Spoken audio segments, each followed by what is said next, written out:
Heinemann Press, and Heinemann Press gave me a contract with an advance to publish a book titled in English in Australia, Resilience, and other resilience stories of a family therapist.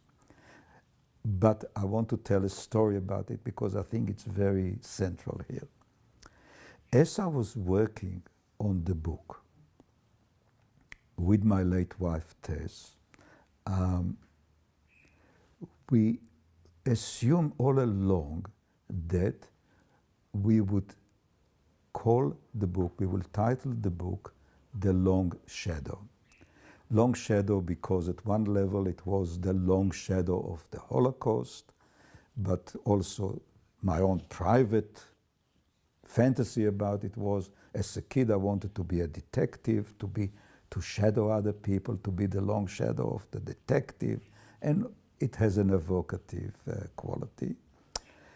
And but when it came to eventually, I met with the publisher whose job it was to bring the book out after the book was already written, to turn it from a manuscript to a book. And she asked me to come in and talk with her.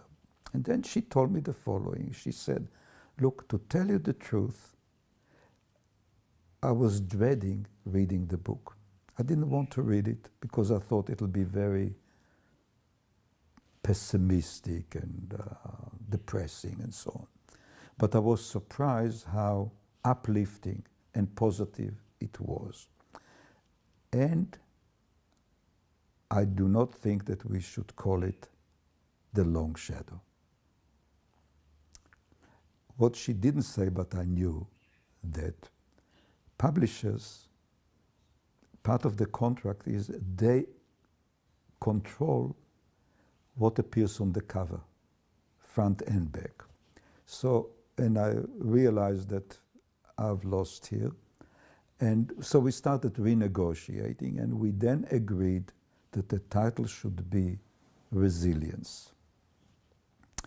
What's interesting, about a year later, I was negotiating in Israel the publication of the book in Hebrew with a very good publisher called Zmora Bitan, maybe the best Israeli publishers. And the publisher said to me, I'm happy to publish the book, I want to publish the book on one condition. And the condition is that we titled the book in Hebrew, The Long Shadow. And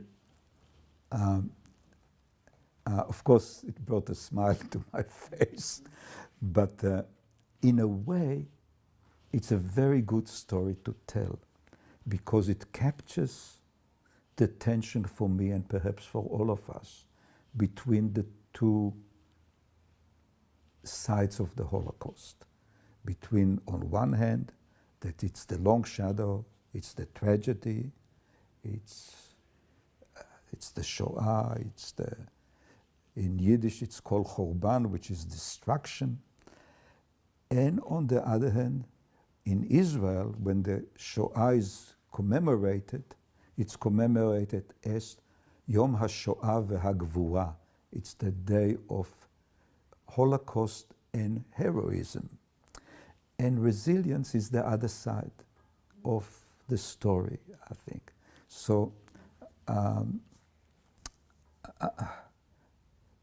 and also, it was wonderful for me because it proves that good things happen to those who wait. So I waited, and eventually the Israeli publishers let me have my way on that one, totally unexpectedly.